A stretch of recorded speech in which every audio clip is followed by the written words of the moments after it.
Denduluru TDP MLA Chintamaneni ప్రభాకర్పై ముఖ్యమంత్రి నారా చంద్రబాబు నాయుడు తీవ్ర అసహనాన్ని వ్యక్తం చేశారు. చింతమనేని దుర్భాషల వీడియో ఒకటి సోషల్ మీడియాకి ఎక్కడంతో చంద్రబాబు ఆగ్రహం వ్యక్తం చేశారు. మనం అధికారంలో ఉన్నామని ఇలా సహనం కోల్పోయి వ్యవహరించడం తగదని హితో పలికారు. భవిష్యత్తులో ఇలాంటివి జరగకుండా చూసుకోవాలని తెలిపారు. ఇంతకీ ఏం జరిగిందంటే ఓ వివాహ కార్యక్రమానికి వెళ్లిన చింతమనేని కారుకు మాజీ ఎమ్మెల్యే అభయ చౌదరి కారు అడ్డుగా ఉండడం వివాదానికి దారితీసింది. ఈ గొడవ గురించి చంద్రబాబుకు వివరించేందుకు చింతమనేని నిన్న మంగళగిరిలోని టీడీపీ కార్యాలయానికి వెళ్లారు. వైసీపీ నేతలు కావాలని రెచ్చగొట్టేలా ప్రవర్తించారు. ఆయన చంద్రబాబుకు ఫిర్యాదు చేశారు. ఈ నేపథ్యంలో చంద్రబాబు ఇలా స్పందించారు. నిన్న గన్నవరం మాజీ శాసనసభ్యుడు వంశీ గారిని అరెస్ట్ చేస్తే వైఎస్ఆర్ పార్టీ వాళ్ళు అక్రమంగా వంశీ ఏ తప్పు చేయలేదు, కావాలనే కక్ష సాధింపు చర్యలో భాగంగా వంశీని అరెస్ట్ చేశారు అని మాట్లాడుతున్నారు.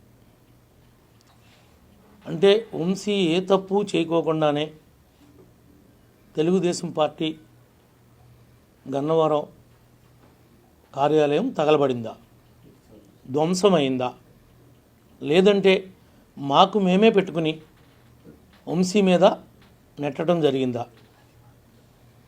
ఈ విషయాలన్నీ ఆ రోజున మీరు అధికారంలో ఉన్నప్పుడు మీ అధికారాన్ని అడ్డం పెట్టుకుని తప్పించుకోవడానికి ప్రయత్నం చేశారు. మీకు అలవాటు, ముఖ్యంగా వైఎస్ఆర్ పార్టీ నాయకులకి, కార్యకర్తలకి, వాళ్ళ మాజీ శాసనసభ్యులకి, ఇప్పుడున్న శాసనసభ్యులకి, ఇప్పుడున్నటువంటి రాష్ట్ర అధ్యక్షుడికి, ఆయన స్కూల్లో నేర్చుకున్నటువంటి విద్యలే ఇవన్నీ. మీకు అక్రమ కేసులు పెట్టడం,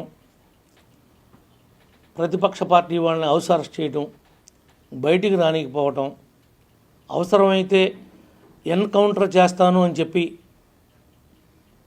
చింతపల్లి ఫారెస్ట్లోకి తీసుకెళ్ళటం, ఇలా బెదిరించటం, కొంతమందిని భూమి మీద లేకుండా చేయటం మీకు సాధ్యపడింది. మా మాజీ స్పీకర్ కోడెల శివప్రసాద్ గారు ఆత్మహత్య చేసుకునేలాగా ఆయన ప్రేరేపించింది మీరు కదా. ఆ పరిస్థితికి ఆయన రావడానికి, ఆయన భూమి మీద లేకపోవటానికి కారణం మీ వైఎస్ఆర్ పార్టీ, జగన్మోహన్ రెడ్డి ప్రభుత్వం కాదా అని అడుగుతున్నాం. ఆ రోజున మాకు జరిగితే ఒకటి, ఈ రోజున చేసిన నేరానికి, చేసినటువంటి తప్పుకి ఈ రోజున వంశీని పెట్టారు. రేపొద్దున కొడాల నానిని పెడతారు, ఎల్లుండి ఇంకొకరిని పెడతారు, అవటాల నుండి ఇంకొకరిని పెడతారు. ఈ చట్టాన్ని అమలు చేసే క్రమంలో కొద్దిగా టైం డిలే కావచ్చేమో, కానీ నేరం చేసిన వాడు చట్టం ముందు తప్పించుకోవటానికి వీల్లేదు. ప్రతి వాడిని తీసుకుని వచ్చి వాళ్ళకి చేసినటువంటి నేరాల్ని రుజువు చేసి కటకటాల పంపటం జరుగుతుందని చెప్పి కూడా ఈ సందర్భంగా మీ అందరికి కూడా తెలియజేస్తా ఉన్నాం. నిన్నేదో పెద్ద పోటుగాళ్ళలాగా అంబటి రాంబాబు, మీకు తెలుసు కదా రాంబాబు అంటే అంబటి, రాత్రిపూటేమో ఆయన కామబాబు, పగలపూటేమో రాంబాబు.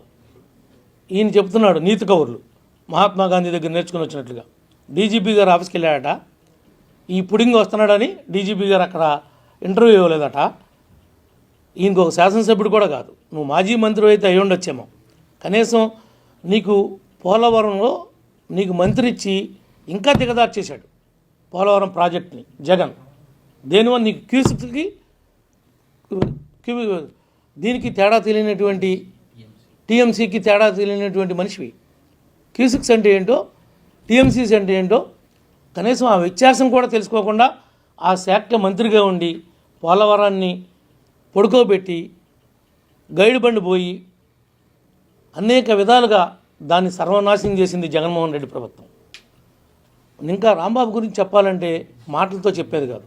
ఇవాళ కోడెల గారు లేకపోవడానికి కూడా కారణం రాంబాబు పెట్టినటువంటి ఆ రోజున ఆ యొక్క హెరాస్మెంట్ వల్లే అన్ని కేసులు పడి ఇంత బతికి నేను ఇంకా భూమి మీద ఉండాలా అని ఆయనగానే ఆత్మహత్య చేసుకునే విధంగా ప్రేరేపించారు. ఆ రోజునే ఈ రోజున కంప్లైంట్ ఇచ్చి అయినా సరే నీ మీద 306 కట్టాలి. ఆ యొక్క చనిపోవడానికి ఆయన కారణం పరోక్షంగా నువ్వు నీ జగన్మోహన్ రెడ్డి కాబట్టి మీ ఇద్దరి మీద 306 కట్టాలని చెప్పి నేను డిమాండ్ చేస్తా ఉన్నా ఈ ప్రభుత్వాన్ని. నిజంగా మీరిద్దరూ ఆ సెక్షన్ కింద నేరస్తులుగా మిగులుతారని చెప్పి కూడా ఈ సందర్భంగా నేను గుర్తు చేస్తున్నా.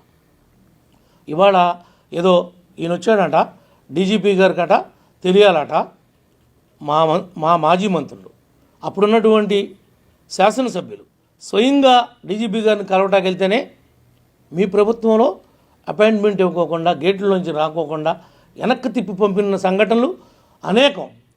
నీ డీజీపీ ఆఫీస్ పక్కన ఉన్నటువంటి మా రాష్ట్ర కేంద్ర పార్టీ ఆఫీస్ ఉంటే దాన్ని ధ్వంసం చేస్తుంటే రక్తం గారి మా దాంట్లో ఉన్నటువంటి మా ఉద్యోగస్తులు నాయకులు పరుగులు పెడుతుంటే అల్లాడిపోతుంటే ఆ రోజున డీజీపీ ఏమయ్యాడు, ఆ రోజున ముఖ్యమంత్రి ఏమయ్యాడు?